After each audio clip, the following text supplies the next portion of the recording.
My guest tonight is an international speaker and coach. In her 20s, she had a terrible accident. She was paralyzed. Years after, she almost died due to an allergic reaction. 8 miscarriages, and still she believes in miracles. Help me to welcome Joyce Carols van Binsbergen.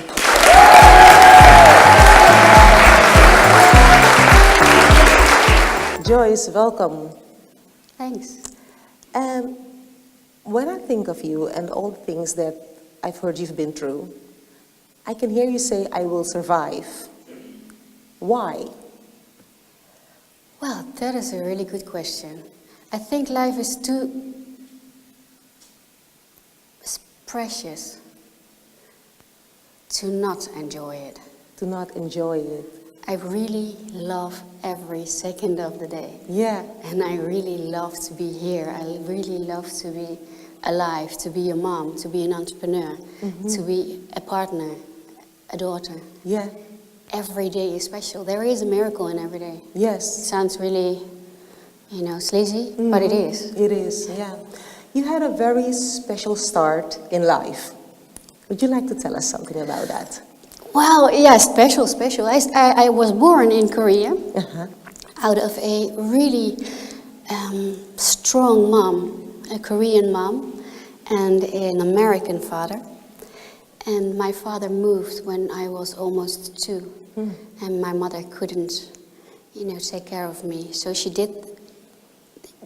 Actually, the biggest gift you can give a child is to say, I want to have her to have this best life ever. Yeah. And I give her up for adoption. So I am more than grateful for what she's done. And I can imagine what she's went through. Yeah. First of all, her husband leaving. And second of all, then, giving your child away to give her a better life. Yes. That is the ultimate sacrifice a mother can make. Yeah. So you have experienced that as a gift and not wondering why did she do that? I'm absolutely honored to be her daughter. Yeah. That a woman is that strong that she can completely sacrifice herself for the good of her child. And doing this is, I have the deepest respect. Wow. I'm a mom myself, so I know what it feels like. Yeah. So you were adopted when you were 2? Yep. And you moved to the Netherlands right away? Or? Yes, I came here in this wonderful country. Yeah. Wow. So did you ever go back? You never went back? No, I never. Wow. I never did. I the parents that I got here are my parents. And the life that I have here is my life. I know my roots are somewhere between America and Korea, but I always felt like a global citizen. But I'm more than proud to have this Dutch passport and, roots here. So you never met your biological mom also? No. No, okay. I knew her for 2 years, so she's in my heart. She's ingrained in my body. But vividly, there is no memory, just pictures. No. So you have your 2 parents here in Holland, and that is, you're happy and healthy. You were a happy, healthy child when you were growing up. Absolutely. Yeah, yes. I was always running around doing crazy stuff. I still do, actually. Okay. Nothing changed that much. No. No, but I was really, really enjoying life and doing all the stuff kids do.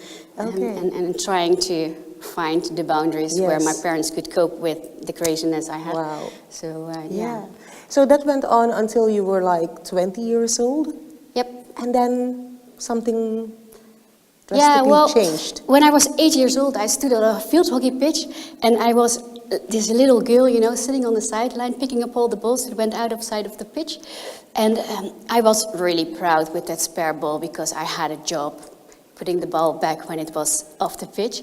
And my trainer and coach was on that pitch, and he won the European Championship. And I thought, when I grow up, I want to be like him, and I want to play for the national team, and be there. That was like the ultimate dream. So I started training a lot for field hockey. And in my early 20s, I was pretty good and at the highest level I could reach. And then I was running that way on Tuesday evening, and there was another girl a little bit bigger than I am running that way, and we bumped into each other in full speed, and I literally flew in the air, and I landed on my neck, and that is not something your neck is made for. No. So everything went pitch black from there on, and I woke up in the hospital, and there was this neurologist telling me, Joyce, you will never ever walk again. You have a 99% chance of being in a wheelchair for the rest of your life. And as crazy as I still am, but was then, I said, that's impossible because I still have to play against Argentina because I promised myself.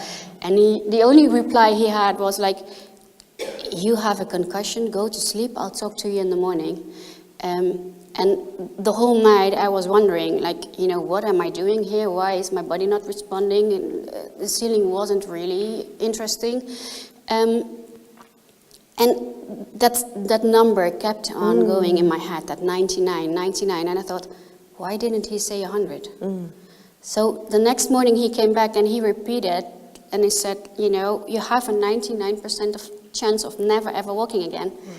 And then I asked him, are you sure? And he said, yes. So I said, cool. Then I'm the 1% because somebody has to be that fool. Wow. And, you know, last night I decided I would be that. Because otherwise you would have said 100. And he was completely taken by surprise by my stubbornness. So for 6 months he kept on trying to sort of get it in my head that I would be the paralyzed woman in a wheelchair. And I was stubborn and just kept on saying, no, I'm the 1%, I will be there, I'm gonna play against Argentina, because that was still in my head. Because it was a dream. It was a dream. It was ingrained in my whole body. I was dreaming, living, eating hockey. You know, everything I did was for that. And my mother wanted me to study, and I wanted to play hockey, so that, you know, usually that is sort of a mother-daughter clash that you have. But I was so proud to be, you know, this little hockey girl. And I was so proud with this big dream and this big vision, and I really wanted to be there. Why was Argentina so important to you? Oh, well, that's a really funny story. The match between the Dutch ladies and the Argentinian ladies in field hockey, that's like the game, their games. It is what used to be Germany versus the Netherlands in soccer. Okay. Used to be. But yeah, so that was, if you want to play, that was the match you had to play. Then you want to play against Argentina. Okay. So how long did it take you to recover? It took me, if I fast forward 6 years, then there was me standing on the pitch listening to the national anthem. Yeah. Wow. And on the World Series. So you went, after 6 years, you went to Argentina and you played? I played against Argentina in the World Qualifying Series. Wow.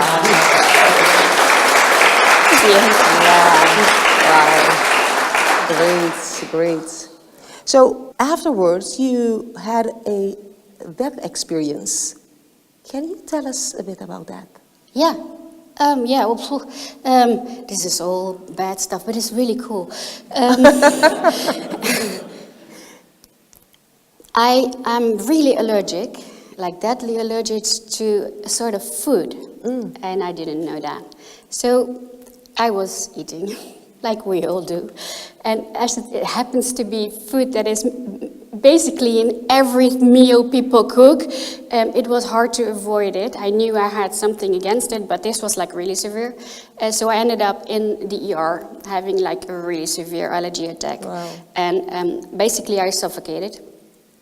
And I was lying there, and there was all these people running around me, which was, it is crazy. There's 20 people running around you, screaming, putting needles in you, and you're trying to breathe. That was basically it. And suddenly, there, you know the movies where you see your heart, and then you hear this beep? I saw it, and I realized, that is funny, that's me. I'm dying. Oh no, I'm dead. And that's the last thing I remember. Just telling myself, and even laughing back then and making stupid jokes about me. That was like, okay, that's funny, I'm dead. Okay. Oh, that's me. And then I floated out of me, and I saw the whole scene And I could pinpoint, and afterwards I recalled the story to the anesthesiologist who tried to revive me, and actually he did. Because of him I'm sitting here. But I could literally tell what he said when I came back, the moment I bumped back onto the earth again. What he shouted, how many people were in the room, what they did, where they were running to, what they asked him to do, and how many needles they put in me, and all the pedals and all these. I could literally, every second, I could retell him. Wow. And he was so interested in the story that he said, wow, I want to learn more of this. Yeah. So he is now actually studying to do that. Wow. Going forward. But it made me realize that your life can be over in an instant. In an instant. It can be over like that. So, and before that, I was running from A to B, making career, trying to move up a ladder, being, this wonderful wife, everything. And I wasn't living. I was only running every single day. I wasn't living, I wasn't feeling, I wasn't having any emotions, just trying to get from one goal to the next, to the next. Like I was raised, get the best out of your life and do the most you can. And so did your life change after this experience? Yes, I did. Wow. Yeah, What is the biggest change that you've been through? I never run. You never run again? Literally, I never run anymore. Okay. No, it's just, I can enjoy this, just one flower, just a sip of water, just, a smile of somebody on the street. Wow.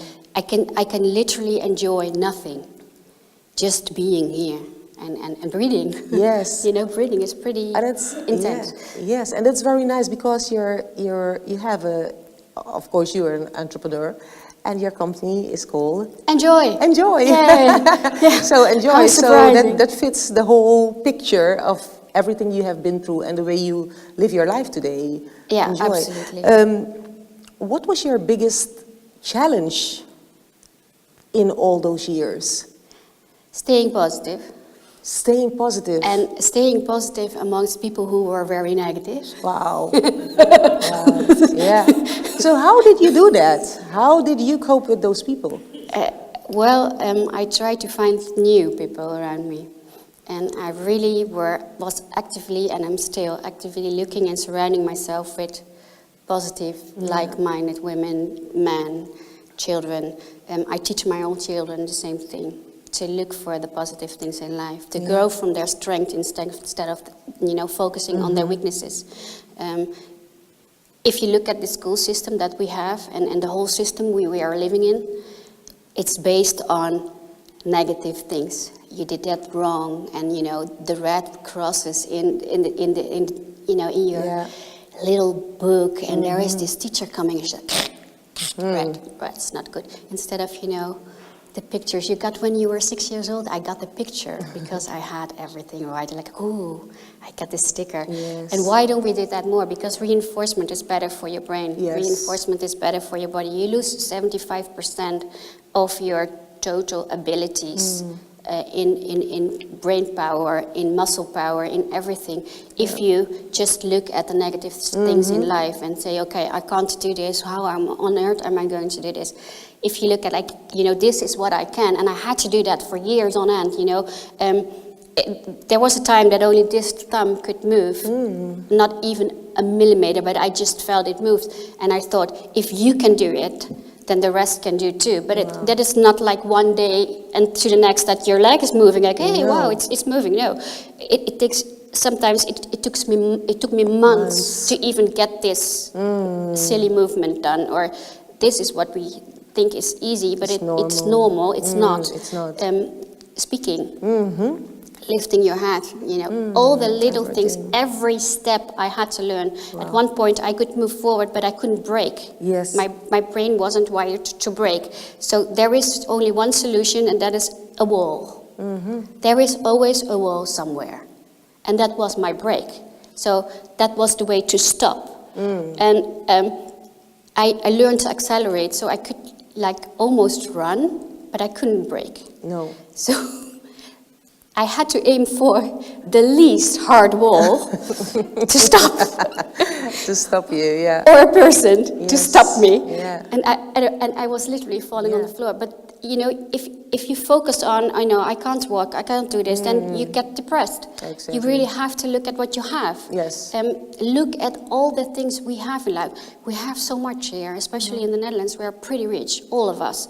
There is a good system. There is a support system. We have so much, and we have a tendency of every day looking at what we don't have.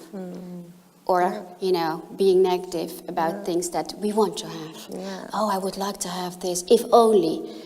But if you just, be comfortable in the body What you you have, have. in who you are, life becomes so much easier. Yes. It's so much fun. Thanks. Thank you. So tell us, how do you help people in your work today? Well, as an executive coach, I coach top managers, women, men, it doesn't matter, in getting a success mindset, which means not only wanting to progress from good to great, but also embracing the action in it. If I would have been lying there and thought, one day I will play against Argentina and just ingrain it in my body but didn't do anything, I wouldn't have been there. And I would have even be sitting here and walking here in high heels.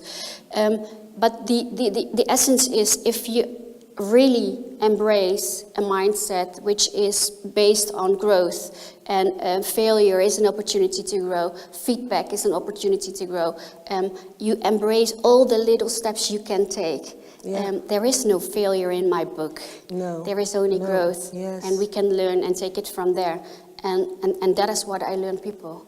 I have a 7-step program, and I teach people actually how to move forward and how to embrace that and how to be comfortable with who they are and find the power within, instead of relying on other people or on a job or on a status to have that power and gain that power. Yes. If you have it from within, you don't need anybody to feel comfortable and feel happy. But the challenge is to find it within. The challenge is to find it. Find it and then use it, put it to use. Yes. Yeah, and the challenge is the positivity.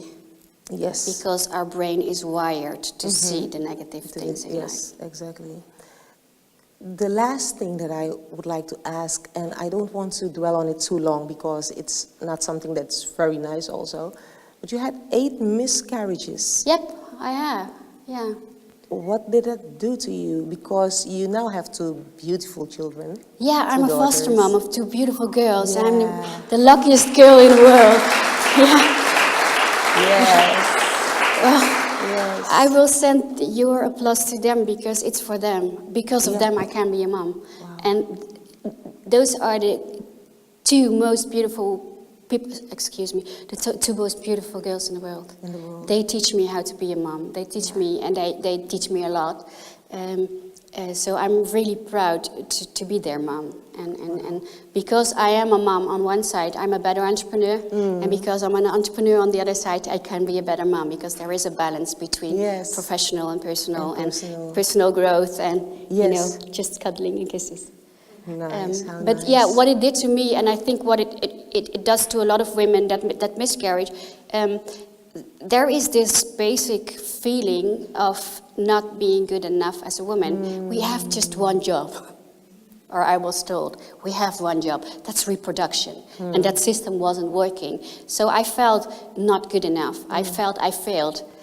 There's the failure again. I failed as a woman. I failed to produce and reproduce myself. And then I thought, I think I have another purpose in this life. And I can be a mom without the children coming out of my system or out of my body, because they are in my heart. Yeah. And I think, and I learned that from my adoptive parents too. Parents are parents that are there when you fall on your knees. They are there when you learn how to walk or brush your teeth. Yes. They are there when you come home from school. It's the heart that makes a parent. Yeah. And it's the care that makes the parent. It's the safety that makes parents. It is not only just the body. It adds. And I am really glad that both of the mothers of my foster children are now part of our family, because we see them, we interact, we value each other, we respect each other. My family has grown. You know, how Wow. rich can a woman be? Absolutely. To be surrounded by 2 other moms Yeah, who great. basically give their children to me and say, okay, thank you for Yeah. taking care of them. That is Yes, wonderful, precious. wonderful. And I can imagine that you now feel so rich I do. that you can share your life Yeah, with these wonderful I absolutely do. girls. But I felt a Yeah. loser. I felt a Yes. failure. I felt completely and utterly not a woman, Wow. and not good to be anything. So it had a real big burden on me. Wow.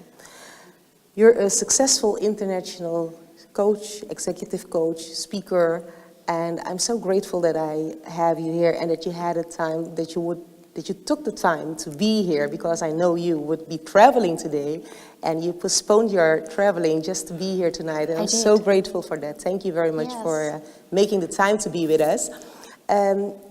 I would like to ask the audience if they have any question for you. Oh, yeah, sure. If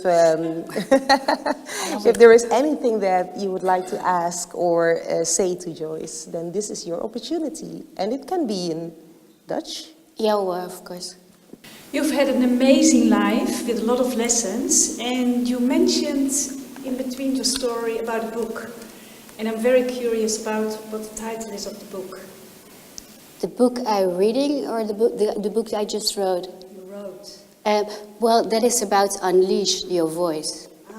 And I wrote it with 16 women from all over the world.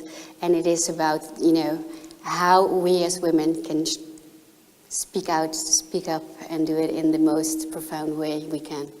Thank you for sharing your story, Joyce. I don't have a question. I just wanted to share that your story is so really inspiring, and I really got the shivers, and I just really hope with the book that people connect with that and that shiver, and that awakens and unleashes their power as well. So it's wonderful the work you're doing. Thank you. Thank you. Thanks. So ma'am, I had this question that you are an entrepreneur. So at what age, like, you started your business or your firm? My film, I started it 12 years ago. And you're really asking my age right now. I am almost 50 years old. And absolutely enjoying it. I can be 50, yeah. So I started it 12 years ago, almost 13 years ago now. Okay, thanks. Thank you. So, I don't have a question, but I just wanted to let you know that you've really, really inspired me. As a mom also, I'm always trying to find the balance between being a mom and being in my work life, and I think it's very nice to see someone sharing that, how it's so beautiful to be a mom and to give so much of yourself to your children. So I just want to thank you for that, and I thought it was really, really nice. Thank you. Thank you. That is so nice. yeah. Thank you so much for being here, Joyce, and thank you for sharing your story with us. It was wonderful, and as you can hear, many, many people were inspired, and I'm sure that looking at this video, at this interview, people at home also will be inspired. You're doing a great job, and I would like to say, keep on doing what you're doing and keep on inspiring people. When your book is ready, I'd like to have a copy. I will sign it too. And thanks you. for inviting me to your lovely talk show. Thanks. Thank you. You're welcome. For the viewers at home, I would like to thank you for watching. I hope you have been inspired by the story that Joyce has shared with us. Keep following us, like us on Facebook, subscribe to our YouTube channel so that you can be informed of all the interviews that we post. I hope to see you next time.